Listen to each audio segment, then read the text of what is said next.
سورۃ الاحزاب میں اللہ تعالیٰ نے فرمایا کہ انما یرید اللہ لیذہب عنکم الرجس اہل البیت ویطہرکم تطہیرا۔ سبحان اللہ۔ محض اللہ تو یہ ارادہ رکھتا ہے کہ اہل بیت تم سے ہر قسم کی گندگی کو دور کر دے اور تمہیں خوب صاف ستھرا کر دے۔ اب پہلے بھی اس پہ ہماری گفتگو ہوئی تھی کہ جب کسی کو گندگی سے دور کر دیا جاتا ہے تو تطہیر تو لازم ہے، لیکن اس کے باوجود رب کریم نے اس کا اعادہ فرمایا، اس کی تکرار فرمائی، اور وَيُطَهِّرَكُمْ تَطْهِيرًا فرمایا۔ جو اہل علم ہے وہ جانتے ہیں کہ فعل کے بعد جب اسی کا مصدر آتا ہے تو اسے مفعول مطلق کہا جاتا ہے، اور اس کے 3 وجوہات ہوتی ہیں، جس میں سب سے پہلی تاکید ہوتی ہے کہ پہلے والے مضمون کو مزید مؤکد کرنا۔ تو آپ دیکھیں 3 طریقے سے یہاں پہ تطہیر کی طرف اشارہ ہے، پہلے رجس کو دور کرنے کے سلسلے میں، پھر وہ طاہرکم سے ہے، اور پھر تطہیرا مصدر لا کر اور زیادہ پاکیزگی۔ اس کا مطلب ہے کہ ویسے تو قرآن پاک آپ سب جانتے ہیں کہ یہ قطعی ثبوت ہے،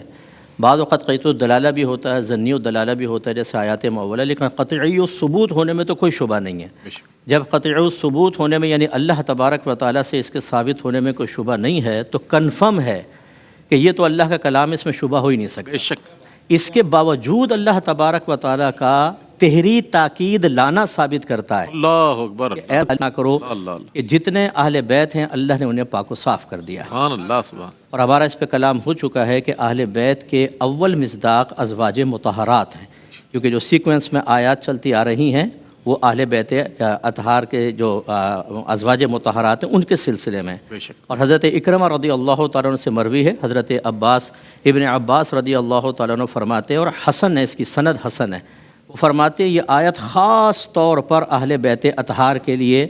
امہات المومنین کے لیے نازل ہوئی۔ اللہ اکبر۔ پھر لیکن جیسے کہ حدیثوں پہ کلام ہوگا کہ نبی کریم صلی اللہ علیہ وسلم نے بی بی فاطمہ، حضرت علی، حضرت امام حسن، امام حسین کو اپنی چادر میں لیا، ام سلمہ رضی اللہ تعالی عنہ کے گھر میں تھے، اور اللہ کی بارگاہ میں عرض کی یا ربی ہؤلاء اہل بیتی، یہ میرے اہل بیت ہیں،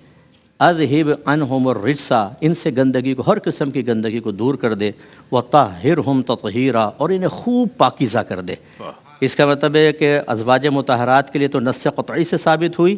اور ان نفوس قدسیہ کے لیے نص ظنی سے یہ بات ثابت ہوئی، اور جب نبی کریم صلی اللہ علیہ وسلم نے دعا فرما دی تو یقیناً بارگاہ الہی میں مقبول۔ ازواج مطہرات بھی ہر قسم کی گندگی سے پاک و صاف، اور یہ اہل بیت جو سرکار کی آل پاک اور حضرت علی رضی اللہ تعالیٰ عنہ سرکار سے نسبت رکھتے ہیں، یہ تمام نفوس قدسیہ بھی ہر قسم کی گندگی سے پاک و صاف ہے۔ اس کا مطلب یہ ایک آیت اگر دیکھی جائے، اس پہ غور کیا جائے، تو اہل بیت اطہار کی حفاظت کا وعدہ چونکہ اللہ نے فرمایا، لہٰذا خدا نہ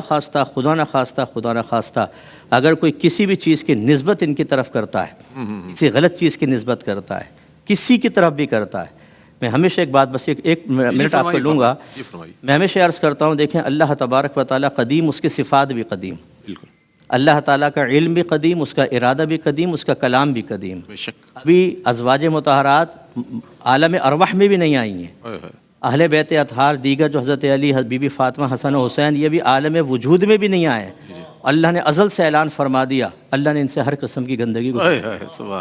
اور دوسرے مقام پہ فرمایا رضی اللہ عنہم ورضوا عنہ، اللہ ان سے راضی ہوا، وہ اللہ سے راضی ہوئے۔ جن سے اللہ ازل سے راضی ہے، ان کی پیدائش سے پہلے ان کے اوپر کوئی کسی غلط کام کی نسبت کر کے معاذ اللہ ثم معاذ اللہ ان پہ تنقید کرنا، یہ بدبختی کے علاوہ کچھ اور نہیں۔ جتنے میرے بھائی بہن دیکھ رہے ہیں، اس قسم کی چیزوں سے دور رہیں، اللہ نے ان کو ہر قسم کی گندگی سے پاک رکھا ہے، وعدہ فرمایا ہے، اور رضا کا بھی اعلان کر دیا ہے، لہٰذا راہ عافیت یہ ہے کہ حسن عقیدت قائم رکھی جائے اور جنت کا راستہ آسان کیا جائے۔ سبحان اللہ، سبحان اللہ، سبحان اللہ۔ اور علماء حضرات جب بیان فرماتے ہیں تو بالکل قرآن و حدیث کی روشنی میں